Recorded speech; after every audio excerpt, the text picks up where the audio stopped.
Por 6 meses, moradores de uma cidade universitária sofreram uma série de assassinatos cruéis e misteriosos. Foi entre novembro de 2010 a abril de 2011. Eram assassinatos de idosos, adolescentes, mulheres jovens e moradores de rua, todos indefesos. Estavam sendo atacados com golpes de marretadas na cabeça, estavam sendo esfaqueadas e golpes com taco de beisebol também. As pessoas viviam assustadas, mas também muito zangadas com as autoridades, que não suspeitavam sequer de quem poderia ser o assassino ou os assassinos. Parecia realmente não fazer nada a respeito. Bem-vindo ao meu canal, aqui conto com as histórias reais de crimes em geral. Agradeço demais os comentários de todos vocês, @SandraSantos. A Sandra deu parabéns pela narração, obrigada Sandra, do fundo do coração, isso me deixa muito feliz. E @LuzLuarLuz comentou sobre a história, obrigada Luz. Muito obrigada. E a Adriana Notarrigo diz que amou a narrativa. Obrigada, Adriana, do fundo do coração também, tá? Sejam todos muito bem-vindos. Eu amei todos os comentários. Beijo a todos. E agora quero convidar você que ainda não se inscreveu, se inscreva para nos ajudar a seguir em frente com mais conteúdos e também para que você esteja conosco em todas as postagens. Peço que também, ao se inscrever, aproveita, ativa o sininho ao lado, clica na palavra todas, que é de extrema importância para você receber o nosso trabalho. E a partir desse clique, você é notificado de todas as minhas postagens, então você irá recebê-las simultaneamente. E mesmo que você venha aqui e não goste da história, mas você recebeu a notificação do trabalho, que é feito justamente para você, e especialmente para você. E ao final da história também é necessário que você me ajude deixando o seu comentário, que é de extrema importância, mais ainda, tá? E a história de hoje é horrível e cruel, eu acho. E aconteceu na cidade russa de Irkutsk, na província da Sibéria, a cerca de 66 quilômetros do lago Baikal. Esse lago é considerado o lago mais antigo e profundo do mundo. E perto do centro da cidade de Irkutsk, há um distrito chamado Akademgorodok, que em russo significa Cidade da Academia. Como fica claro pelo nome, lá estão localizadas as universidades, os institutos e as faculdades da cidade. E a maioria das pessoas que moram lá são professores, cientistas e estudantes, mas nem todos são. E este lugar, que deveria respirar progresso e descobertas, infelizmente enfrentava naquele momento suas piores experiências. Pessoas estavam sendo brutalmente assassinadas nas ruas por criminosos que até então desconhecidos, e os modus operandi lembravam ações de maníacos dos mais cruéis. As mortes alcançavam os mais elevados níveis de perversidade. 6 pessoas já tinham morrido e 9 estavam gravemente feridas. E isso era apenas o começo de uma série de crimes que aconteceria num tempo corrido de 6 meses. E enquanto a cidade se perdia em especulações e suspeitas sobre quem poderia ser os assassinos, as mortes cruéis continuavam. E depois foi comprovado também que os que praticavam esses crimes ficavam em determinado horário do dia diante do computador, se inteirando das notícias sobre suas sangrentas aventuras noturnas. E se divertiam com os relatos das vítimas. E os ataques chocantes que estavam acontecendo na cidade há vários meses traziam junto com esses relatos a descrição de traços faciais dos supostos assassinos que foram espalhados pelos institutos. Mesmo assim, eles não acreditavam que seriam descobertos tão rápido. Mas uma das funcionárias do instituto reconheceu seu neto em um dos retratos falados. Mas, no entanto, ela tinha dúvidas e não estava pronta para acreditar que seu neto estava cometendo as atrocidades. Então, ela pediu a seu filho, Vladislav, para ir falar com o menino. O tio foi ao apartamento onde ele morava com a mãe e em seu quarto, Vladislav encontrou um pendrive. O tio, então, decidiu verificar o conteúdo desse pendrive e ficou chocado com o que viu. Havia um vídeo do sobrinho e um amigo assassinando pessoas. Seu sobrinho, Artyom Anufriev, um dos assassinos, tinha apenas 19 anos. Ele nasceu em 4 de outubro de 1992, mas logo cedo seu pai o abandonou toda a família. Isso fez com que ele fosse criado apenas por sua mãe, Nina Ivanovaniev. Ela trabalhava como contadora em uma seguradora. E apesar de seus esforços para manter a casa, sua influência na criação de Artyom era no mínimo questionável, de acordo com o diretor da escola em que ele estudava na época. Sua mãe o instruía a odiar as pessoas, o que de fato ele viria a fazer no futuro.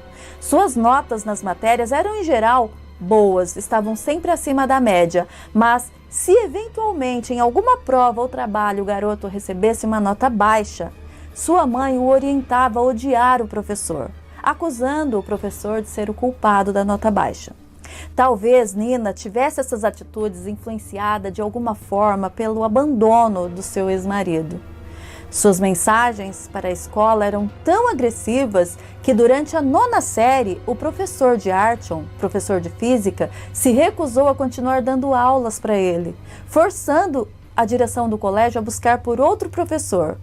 Artyom também gostava de instrumentos musicais, chegou a participar de uma banda local. E na escola ele realizava atividades em grupo, mas seus colegas pareciam não gostar muito dele. De alguma forma, o garoto começou a ficar isolado e descrito como alguém super reservado, ele parecia causar mais medo do que estranheza. E segundo sua mãe, Artyom teria apanhado de um grupo de meninos no bairro por tê-los insultado em uma rede social. E apesar de ninguém ter sido detido nessa ocasião, a mãe de Artyom disse que seu filho, depois das agressões, nunca mais foi o mesmo. Já pouco antes de sua graduação, os colegas de Artyom gravaram um pequeno vídeo de despedida, onde cada um descrevia o significado de felicidade. E a mensagem de Artyom foi essa, abre aspas: "Para ser honesto, eu não sei o que é felicidade, mas eu gostaria de descobrir o quanto antes." Fecha aspas. Essa é uma mensagem bastante forte, para quem está prestes a entrar na vida adulta. E essa frase também sugere que o jovem Artyom poderia estar sofrendo de depressão. Bom, após terminar o ensino médio, Artyom conseguiu uma vaga na Universidade Estadual de Medicina. Nessa época, ele trabalhava como auxiliar geral em um museu e durante esse tempo ele conheceu um garoto, alguém com quem finalmente ele se identificava, alguém que parecia sofrer das mesmas dores que ele e compartilhava também os mesmos pensamentos. Esse garoto era Nikita Lichkin. Nina era contra essa amizade e tentou proibir, mas não conseguiu. Segundo a mãe de Artyom, Nikita Lichkin era um jovem de má influência para Artyom.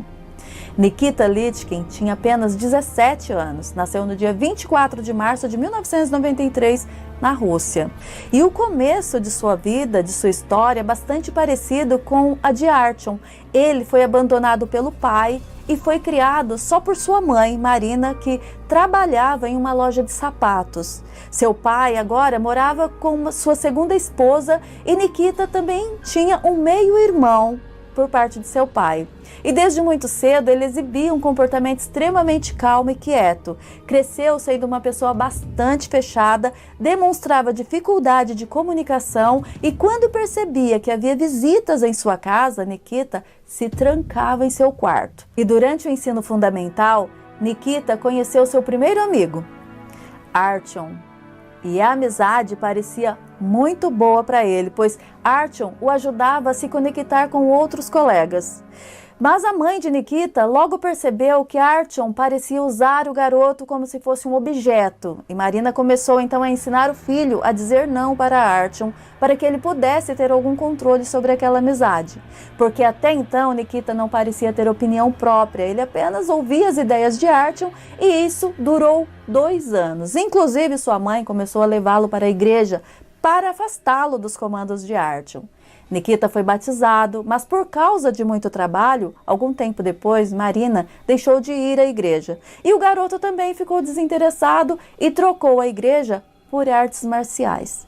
Entretanto, essa atividade foi interrompida e Artyom Anofriev rapidamente voltou a procurar Nikita. Os dois voltaram à amizade e se tornaram melhores amigos. A amizade de Artyom fazia com que Nikita se distanciasse de todos e Nikita parou até de obedecer à mãe, de cumprimentar seus colegas e tornou-se ainda mais reservado, ficando totalmente dependente da amizade de Artyom. Nikita, mesmo sendo um ano mais novo que Artyom, tinha muitos pensamentos em comum com ele. E dali em diante, Nikita e Artyom passaram a confiar apenas um no outro. Eles encontraram naquela amizade o suporte, o acolhimento que tanto desejavam e começaram a optar por escolhas terríveis e pensamentos perigosos. O meio-irmão de Nikita, nessa época, havia tirado a própria vida com disparos de arma de fogo. E, após isso, a mãe do seu meio-irmão também se suicidou e o pai de Nikita entrou em depressão e se esqueceu de Nikita.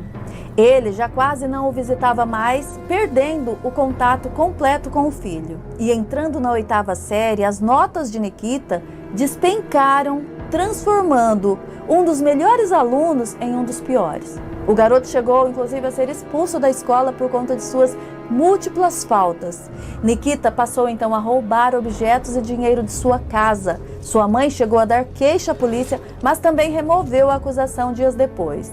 E após vários incidentes, Nikita interrompeu de vez os estudos. Artyom e Nikita começaram aí então a exibir comportamentos cada vez mais complicados. Artyom era extremamente agressivo com sua mãe, chegando perto de agredi-la por várias vezes, quando ela recriminava suas atitudes. E Nikita, por sua vez, simplesmente parou de se comunicar com sua família, dando início a episódios de insônia. E enquanto um alimentava o ódio do outro, eles passaram a ficar fascinados por assassinos em série. Além do mais, a dupla estava deixando transparecer traços de transtorno de personalidade antissocial. E ficariam ainda mais evidentes esses traços quando passaram a demonstrar ódio do mundo e das pessoas. A dupla passou a caminhar pelas ruas próximas da universidade todos os dias, das 6 da tarde até as 10 da noite. Os dois começaram a perambular pelo local para escolher sua primeira vítima e poucos dias depois eles a encontraram. Era dia 14 de novembro de 2010 quando Anastácia Marco Alves, de 18 anos, passava por um ponto de ônibus. Assim que a dupla avistou a moça, passaram a segui-la e em determinado momento a jovem foi atingida na cabeça com um taco de beisebol. Caiu ao chão e os criminosos, Artyom e Nikita, fugiram do local. E apesar do ferimento, Anastácia conseguiu sobreviver e ela então foi até a polícia para descrever os criminosos. E mesmo após a agressão, por algum motivo, uma investigação não foi iniciada. E ela comentou sobre o ataque sofrido na internet. E os criminosos encontraram essa publicação e conversaram diretamente com ela por mensagens. Eles queriam saber exatamente o que ela havia sentido no momento da agressão, o que indica que não havia remorso ou arrependimento, que eles sabiam exatamente o que estavam fazendo e pareciam ter gostado daquilo. Dois perigosos assassinos estavam em formação e eles não pretendiam parar tão cedo. E em seus 2 próximos ataques, eles causaram ferimentos graves nas pessoas, mas não chegaram a matar. Roubaram o dinheiro das vítimas e utilizaram este dinheiro para comprar armas brancas. Compraram facas, marretas e a partir daí não atacavam apenas com taco de beisebol, mas também com facadas e marretadas. E todas as vítimas foram atacadas por trás, ficando inconsciente, o que dificultava o retrato falado dos criminosos. Isso quando a vítima sobrevivia. E a polícia, sem material para as investigações, não conseguia ligar um caso a outro. E os agentes tratavam cada um dos casos como simples roubo. Mas no dia 1º de dezembro de 2010, Daniel, um garotinho de 12 anos, passava pela rua quando foi avistado pela dupla Nikita e Artyom. Nesse momento, decidiram que haviam encontrado mais um alvo. E, infelizmente, as coisas seriam ainda piores dessa vez. Nikita foi o primeiro a se aproximar e acertou o garotinho de 12 anos de idade por trás, na cabeça, com uma marretada. O garoto caiu e eles continuaram a golpeá-lo com um taco de beisebol e faca. Nas mãos do pobre Daniel encontraram ferimentos indicando que o menino tinha tentado se defender. E sem ninguém por perto, os criminosos fugiram da cena do crime e o menino ainda foi encontrado com vida por sua mãe, que, preocupada que ele não havia chegado em casa, saiu para procurá-lo, para encontrá-lo. E o encontrou, mas infelizmente ele não resistiu aos ferimentos, falecendo antes mesmo da chegada da ambulância. E a primeira hipótese trabalhada pela polícia entendia que o garoto tivesse sofrido um acidente por estar muito machucado. Entretanto, os investigadores não conseguiram encontrar nada próximo de onde Daniel foi encontrado. Assim, coisas que fossem capazes de produzir aqueles tipos de ferimento. E os modus operandi dos assassinos era sempre à noite. Eles vagavam próximo à universidade enquanto escolhiam a próxima vítima. E seguiam até um lugar isolado e finalmente a atacava por trás. E na maioria das vezes nenhum item era roubado. O objetivo parecia ser realmente o assassinato. Eram pessoas aleatórias, idosas, crianças e jovens indefesas que não ofereciam resistência e em sua maioria eram mulheres. Utilizando faca, marreta e taco de beisebol, eles realizavam suas fantasias perversas e cruéis, completamente alheios ao fato de estar destruindo a vida de pessoas inocentes. E no dia 16 de dezembro de 2010, o corpo de Olga Kilov, de 69 anos, foi encontrado. Ela voltava de seu horário de trabalho, um dia cansativo de trabalho, e foi atacada pela dupla. Seu corpo foi encontrado a 20 metros de onde Daniel foi assassinado. E o método foi o mesmo, marretadas, facadas e marcas de taco de beisebol. Bastante semelhante ao do garotinho Daniel, e sem que nenhum item fosse roubado, pois em sua bolsa permanecia intacto o seu salário. No corpo da mulher, os peritos identificaram ao menos 30 perfurações de faca. Mais tarde, agentes receberam uma gravação onde Artyom e Nikita assassinavam essa mulher. O tio de Artyom recebeu uma ordem de sua mãe para verificar como Artyom estava, pois o retrato falado da universidade parecia com ele, e seu tio foi até lá, foi até a casa da irmã dele para conversar com o sobrinho, mas eles não estavam lá e o tio observou um pendrive no quarto de Artyom. Ele resolveu então bisbilhotar um pouco mais e assistiu à cena chocante de assassinatos gravados pelo sobrinho. Ali no pendrive estavam os planos iniciais de como começaram os crimes e como fariam para gravar os assassinatos desde o início.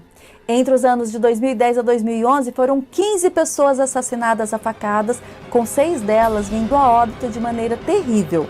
Aqueles ataques bárbaros chamaram a atenção da polícia, que precisava capturar os assassinos o mais rápido possível. E no dia 3 de abril de 2011, Artyom e Nikita fariam sua última vítima, a Leptina Koedina, de 63 anos. Era uma moradora de rua e, infelizmente, naquele momento, estava na mesma área em que os criminosos perambulavam. Leptina foi atacada com tacos de beisebol e perfurações de faca, enquanto Artyom e Nikita riam da mulher caída diante deles. Na gravação, percebia-se que eles estavam tão perdidos em suas mentes que não bastavam a perversidade, eles precisavam humilhar a inocente mulher, que nem ao menos poderia se defender, pois em suas fantasias macabras, Nikita e Artyom tratavam suas vítimas como objetos. E para eles, nenhuma daquelas pessoas tinham sentimentos. E em uma das gravações no pendrive, os investigadores também encontraram diálogos de Artyom e Nikita decidindo quem morria nos ataques e quem vivia, agindo como deuses. Com isso, todas as gravações do pendrive dificultaria muito o trabalho da defesa dos assassinos, uma vez que a famosa alegação de insanidade, utilizada por muitos criminosos, não seria aceita diante dessas evidências. E já no fim do vídeo que continha no pendrive, Nikita corta a orelha dessa sua última vítima, moradora de rua. Corta a faca e, ao tentar arrancar também seus olhos e não consegue, ele passa a desferir diversos golpes no rosto da senhora já sem vida. A orelha de Leptina foi encontrada, jogada, sabe onde? No chão da entrada da escola, da antiga escola de Nikita. E quando esse pendrive chegou nas mãos das autoridades, eles logo perceberam que o método utilizado pelos criminosos eram semelhantes aos ataques reportados nos últimos meses. E após o reconhecimento facial do vídeo, somado ao retrato falado na universidade e algumas características descritas por sobreviventes, os agentes chegaram à casa dos criminosos no dia 5 de abril de 2011. Artyom e Nikita foram presos e durante o interrogatório, ambos confessaram seus crimes. Artyom, ainda perdido em suas fantasias, agia como se tudo aquilo fosse parte de um filme, enquanto Nikita parecia entender melhor a realidade. E após a prisão da dupla de assassinos, toda aquela amizade que parecia ser inabalável, de alguma forma estava abalada. E Nikita começou então a achar e a falar que tinha sido usado por Artyom. Artyom era cruel, mas Nikita se permitiu ser usado por ele, cometendo os terríveis crimes. E na maioria dos assassinatos, Nikita foi o primeiro a atacar, de acordo com o último vídeo. Ele não parecia estar sob a influência de drogas ou álcool e Nikita sabia exatamente o que estava acontecendo, o que estava fazendo e fez porque quis.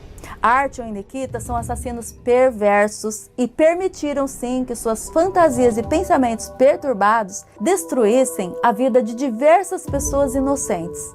E no dia 9 de junho de 2011, eles escreveram uma mensagem que foi entregue à mídia, onde eles pediam desculpas às famílias das vítimas.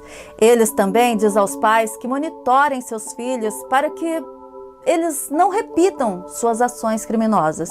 E no dia 16 de outubro de 2012, ainda em processo de julgamento em meio à corte, Artyom usou uma pequena lâmina de barbear para cortar os seus pulsos e a lateral do seu pescoço, e também seu abdômen.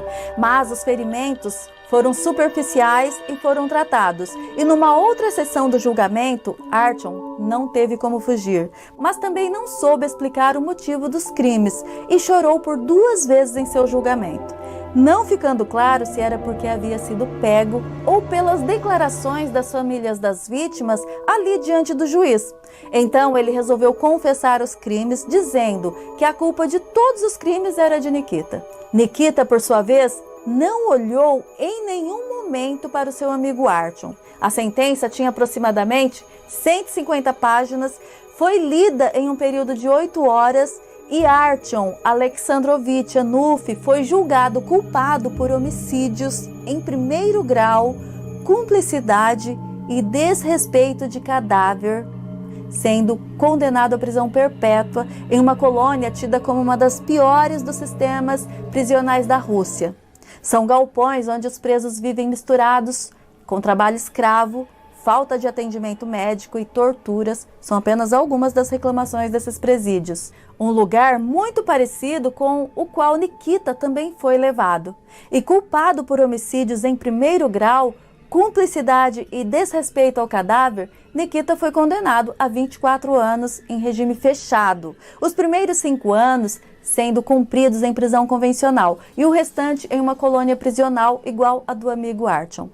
Algumas vítimas pediram que Nikita recebesse a mesma sentença de Artyom, chegando a enviar uma carta para o presidente Vladimir Putin que mudasse a pena do perverso rapaz. Mas no dia 30 de novembro de 2021, há quase 2 anos atrás, após 10 anos e 6 meses da prisão de Nikita, aos 28 anos de idade, não se sabe como ele conseguiu uma lâmina para tirar a sua própria vida, abrindo grandes cortes em seus pulsos. Seu corpo foi encontrado já sem vida na colônia prisional onde ele estava.